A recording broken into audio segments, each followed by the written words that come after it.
Come, eat with us. There is enough for everyone.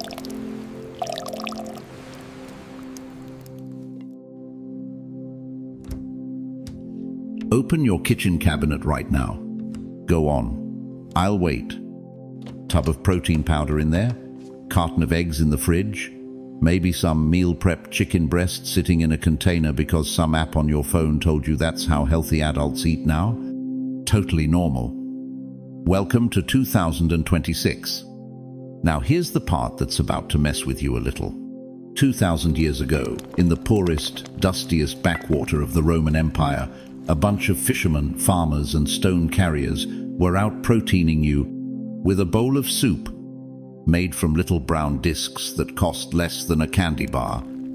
No shaker bottle, no influencer, no gains. Just a clay pot over a fire and a woman who woke up before sunrise to make it happen.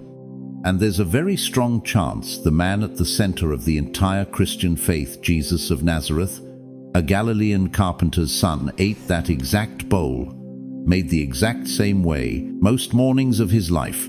Let's talk about the soup that may have quietly built a civilization. Quick game. No calculator needed. Promise. One large egg has about 6 grams of protein. That's it. 6. Which means to hit a solid 18 grams a decent protein start to a morning, you'd need 3 eggs. Be honest. When's the last time you actually cracked 3 eggs into a pan before 8 a.m.? Most of us eat 1, maybe 2, and quietly tell ourselves we've had our protein for the day. Here's the number that should annoy you a little. 1 cup of cooked lentils also has about 18 grams of protein. 1 cup. One humble beige, thoroughly unglamorous bowl of lentils sitting in a 2,000-year-old clay pot matches 3 whole eggs. But nobody in Galilee was eating a polite 1-cup portion. A working man serving the kind you eat after 12 hours hauling stone or hauling nets in the sun was closer to 2 cups. That's 36 grams of protein in one meal from soup. To pull that same 36 grams from eggs, you'd need 6 of them in one sitting. Good luck with that omelette. Picture it. A Galilean fisherman eating dinner with his bare hands, tearing bread, never once hearing the word protein in his life, quietly out-eating your breakfast smoothie by a factor of 220. And here's where it gets almost funny. In 2026, the global protein supplement industry, the powders, the bars, the shakes, the little scoops with the little measuring lines, is worth somewhere around $30 billion. 30 billion. An entire economy built around convincing you that protein is complicated, that it needs a tub and a flavor menu. Meanwhile, the actual champion of protein per dollar has been sitting quietly in the dried goods aisle this whole time, priced at around $2 a pound, consistently outcosting chicken breast, the poster child of clean eating, by a wide margin. Some cost breakdowns put dried lentils at delivering several times more protein per dollar than chicken breast does. Chicken doesn't even come close. Picture the modern version of this scene. Someone at the gym, shaker bottle in hand, lecturing a friend about amino acid profiles, while a $2 bag of lentils sits completely ignored in their own pantry at home. Nutrition didn't get more complicated in 2,000 years. We just got much, much better at selling it back to ourselves. Think about your last grocery run for a second. A dozen eggs, depending on where you live, might run you $5 or $6 right now, sometimes more. A single scoop of a name brand protein powder can cost close to $2 on its own, before you've even finished the tub. Now set a 1-pound bag of dried lentils next to those on the receipt, usually around $2 total, for the entire bag. And that one bag alone holds roughly as much protein as several dozen eggs. Nobody's filming a slick unboxing video for a bag of lentils. There's no shiny label promising next-level gains. It's just sitting there in aisle 6, quietly outperforming almost everything else on the shelf, completely ignored. So who was actually eating like this every day, without a second thought? Farmers, shepherds, fishermen, builders, women grinding grain by hand before sunrise, every single morning, before anyone else in the house had even opened their eyes. People doing more raw physical labor before breakfast than most of us do in an entire week. And their main source of protein, often their only source, since meat and eggs were rare, occasional, sometimes once-a-month events, was a bowl of lentil soup. That very likely includes a young carpenter's son growing up in Nazareth. So why lentils specifically? Why did an entire ancient world quietly build its survival around one small, unglamorous seed? Historians and nutritionists actually have a nickname for lentils: the poor man's meat. Not because they're inferior, because they gave poor families the exact same thing meat gave rich families: strength, endurance, energy, at a fraction of the cost. In some ways, arguably more, and here's the part that should genuinely surprise you. This isn't modern science stumbling onto some hidden new superfood. This is ancient wisdom we forgot, then rediscovered a few thousand years later, and wrote up in a peer-reviewed journal like it was a brand new idea. People in first century Galilee didn't know the word protein. Nobody was counting macros or scanning a barcode, but they knew from thousands of years of trial and error, passed down mother to daughter, that when you eat lentils, you can walk for miles, you can carry and lift and last through a 12-hour day under the sun. When you don't eat them, you can't. That was the entire nutrition label, and it worked perfectly fine without a single scientist involved. Now rewind even further. Archaeologists have pulled lentil remains from digs across the Jordan Valley and the wider Fertile Crescent, dating back somewhere between 8,000 and 10,000 years. Let that actually sink in. People in this exact region were eating lentils before they had cities, before they had writing, before they had metal tools.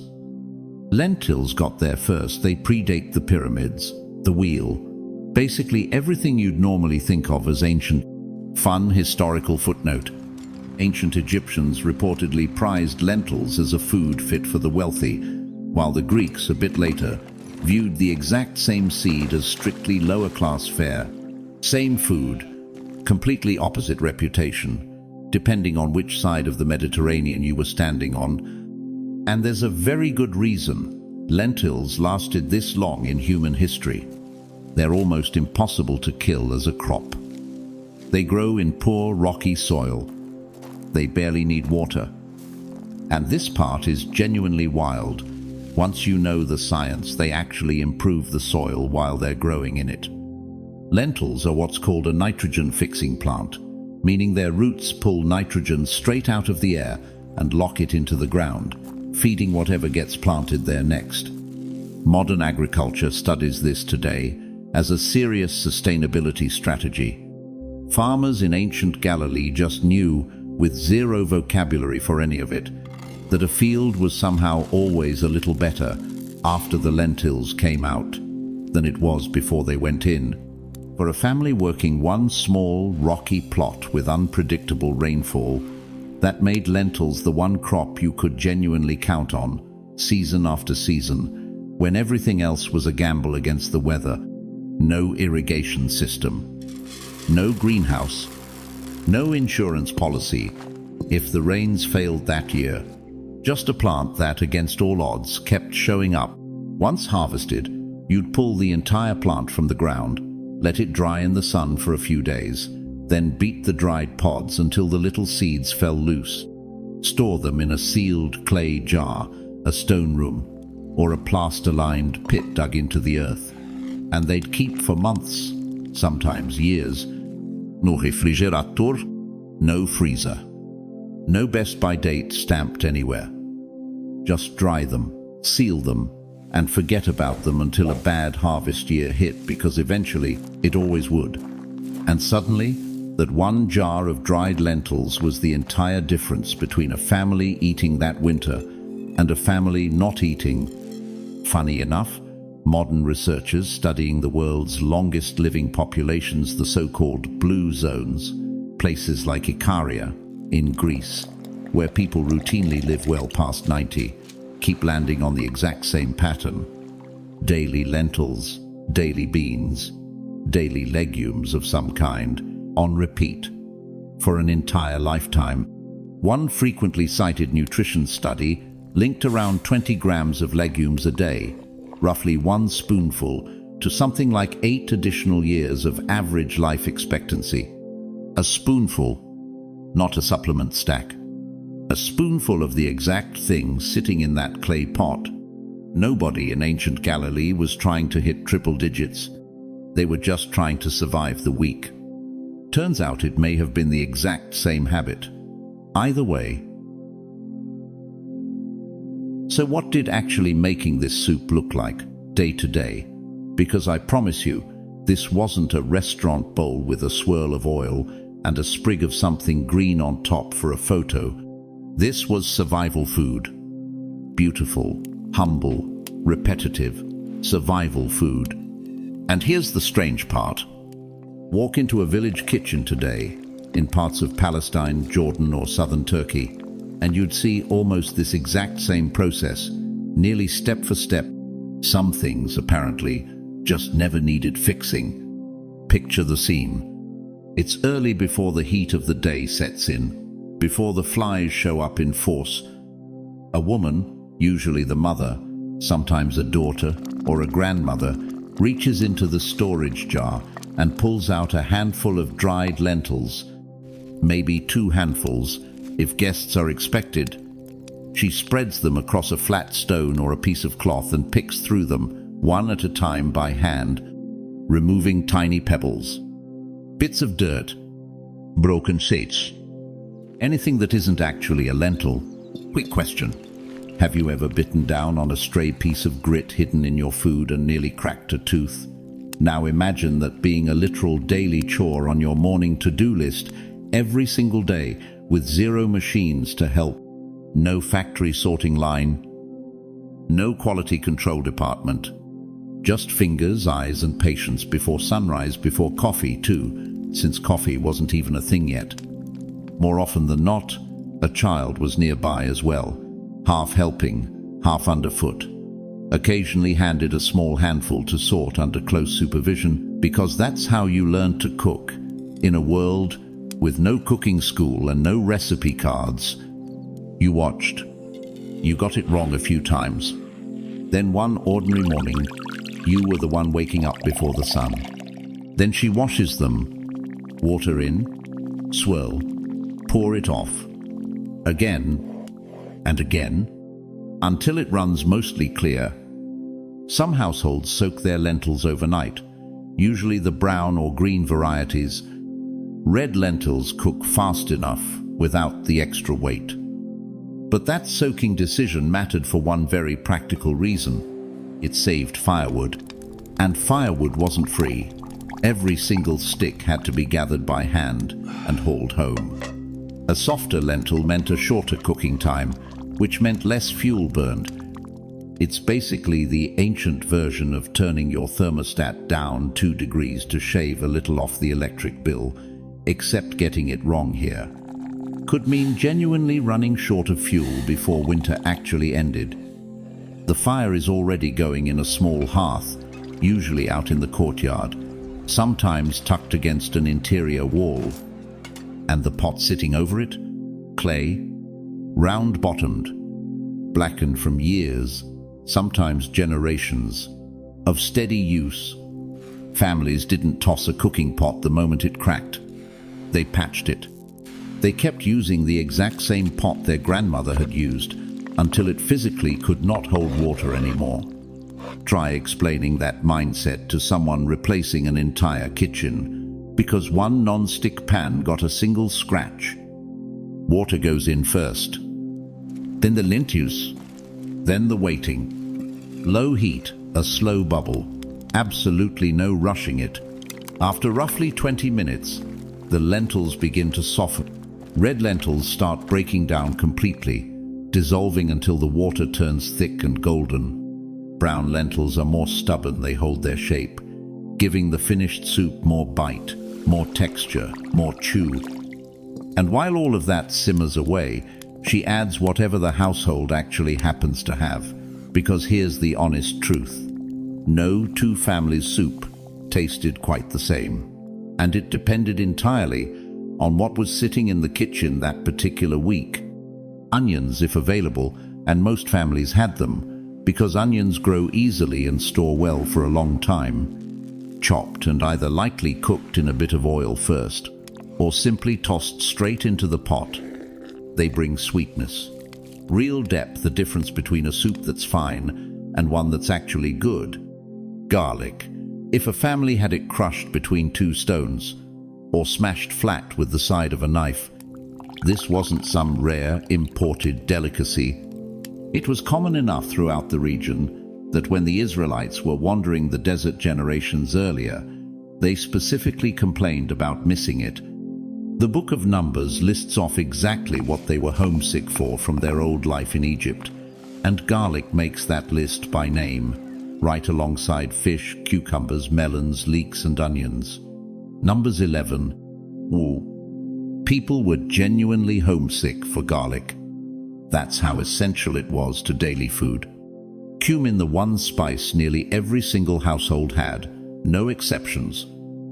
Small, dark seeds with a warm, earthy smell that fills an entire room the moment you toast them over heat.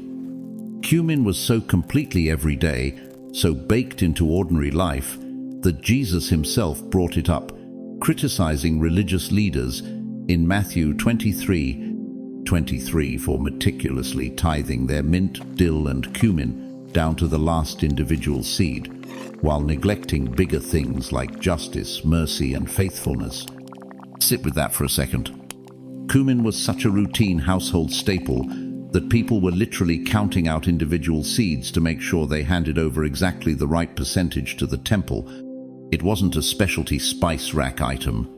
It was just there, in every pot, in every kitchen, the way salt sits in yours without a second thought.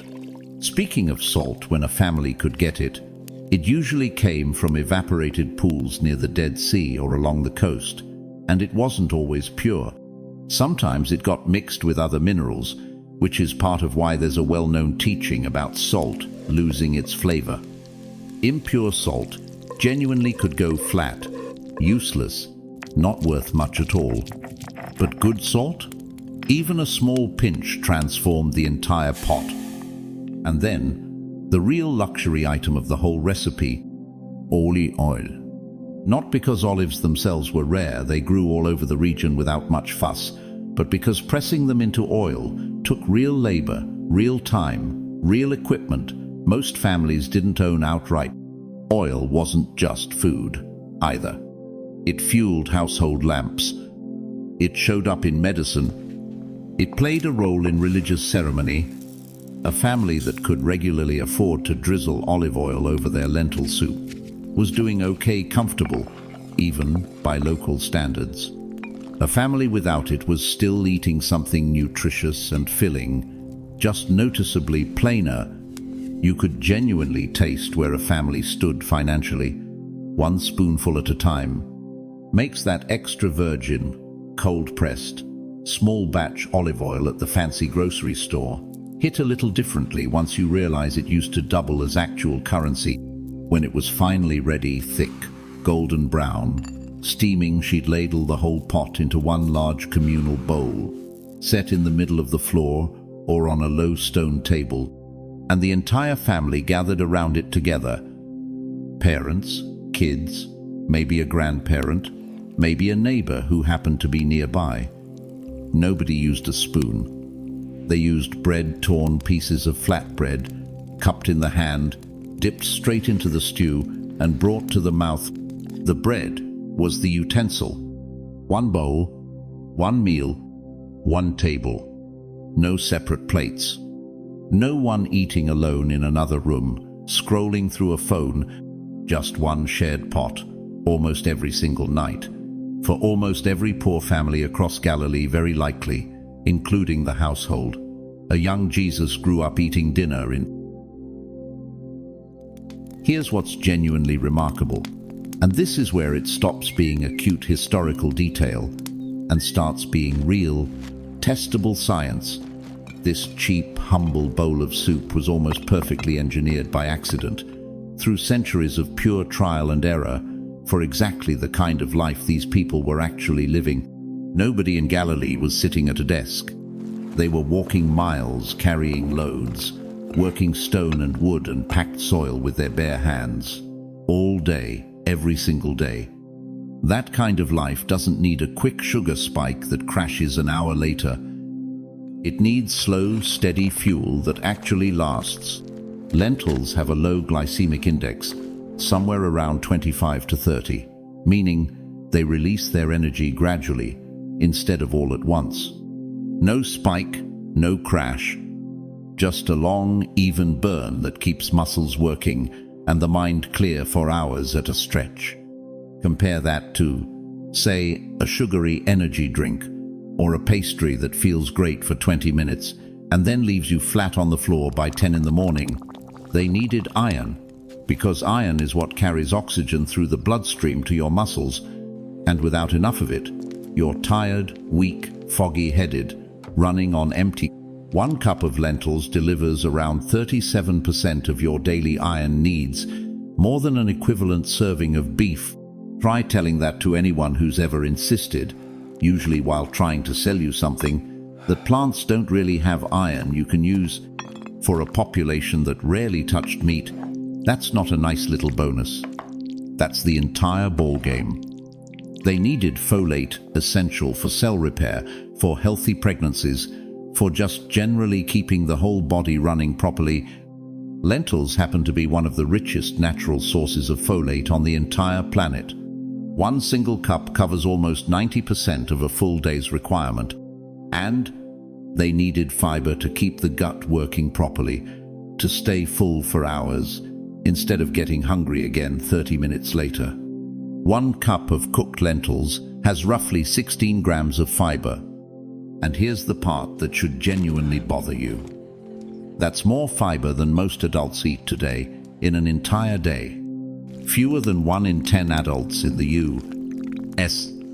currently hit the recommended daily fiber intake. 1 ancient bowl of soup, eaten by people with zero nutrition science whatsoever, casually cleared a bar that most modern adults with all our labels, apps and step-tracking watches quietly miss. And it's not just old wisdom holding up nicely in hindsight either. Modern clinical research keeps circling back and confirming it directly. A randomized clinical trial published in 2024 had participants eat lentils daily for 12 straight weeks and found measurable drops in LDL, the bad cholesterol, along with improved blood sugar control and lower inflammation markers after meals. In other words, scientists ran an actual controlled study with actual blood draws and actual lab coats, and the humble bowl of Galilean peasant soup passed with flying colors. 2,000 years later, we needed a research grant to formally prove what one tired, determined woman with a clay pot already knew by instinct. So, protein, iron, folate, fiber, slow-burning energy, all sitting quietly in a bowl that cost next to nothing, made from seeds that thrive in bad soil, stored for months without any refrigeration, cooked over nothing but fire and patience. No wonder they survived. No wonder they thrived. Now here's where this stops being just a peasant staple and starts showing up at some of the single biggest turning points in the entire Bible. Start with Jacob and Esau, twin brothers. And Esau was the firstborn, meaning he was set to inherit everything: the birthright, the blessing, leadership of the family, the covenant with God himself, all of it. And then he traded it away for a bowl of lentil stew.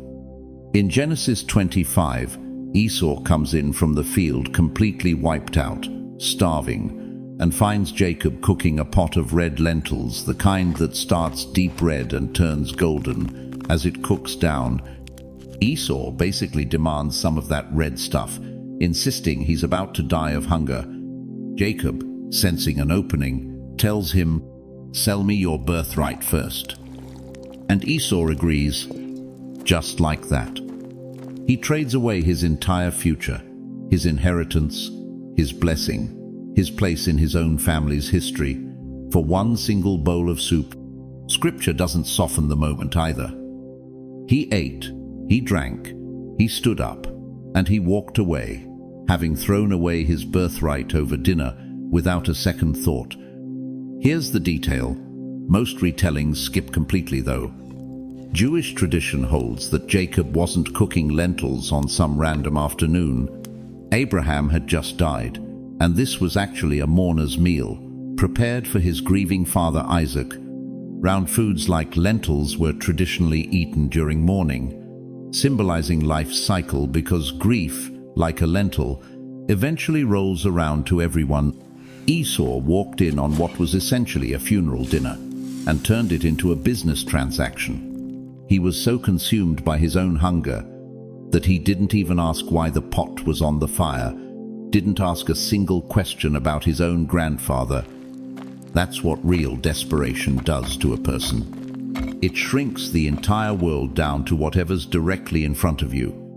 Lentils resurface generations later, when David is fleeing for his life from his own son, Absalom, his army exhausted and half-starved. Supporters rush him emergency supplies, and the list, recorded in 2 Samuel 17:28, includes wheat, barley, flour, roasted grain, beans, and lentils. When an entire army needed to survive a genuine crisis, lentils made the list.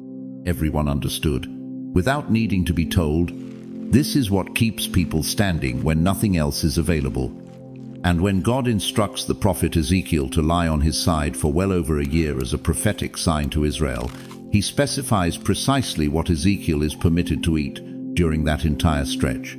In Ezekiel 4, a bread made from a mix of wheat, barley, beans, lentils, millet, and spelt pure survival food, endurance food, the exact kind of meal that keeps a body alive when there's genuinely nothing else on the table.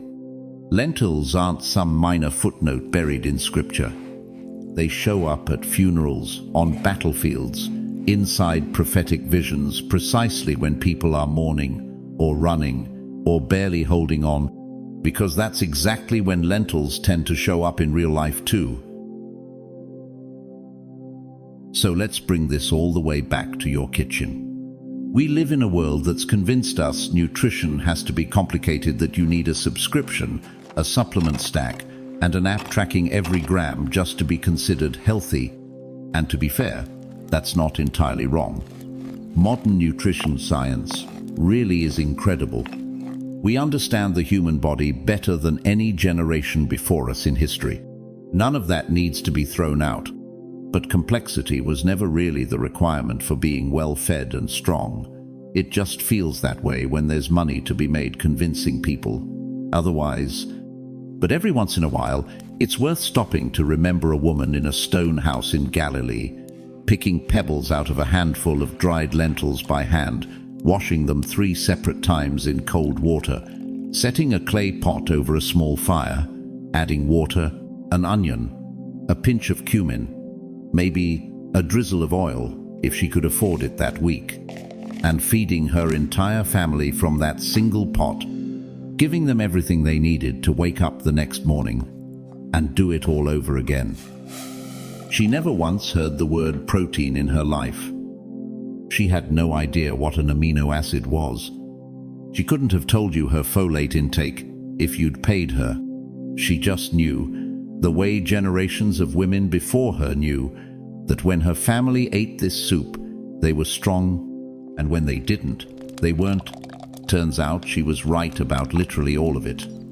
18 grams of protein, over 6 milligrams of iron, 16 grams of fiber, Hundreds of micrograms of folate, slow-release energy that lasts for hours, all sitting in a bowl that costs less than $1 to make today, takes about 30 minutes and needs zero special equipment or fancy skills.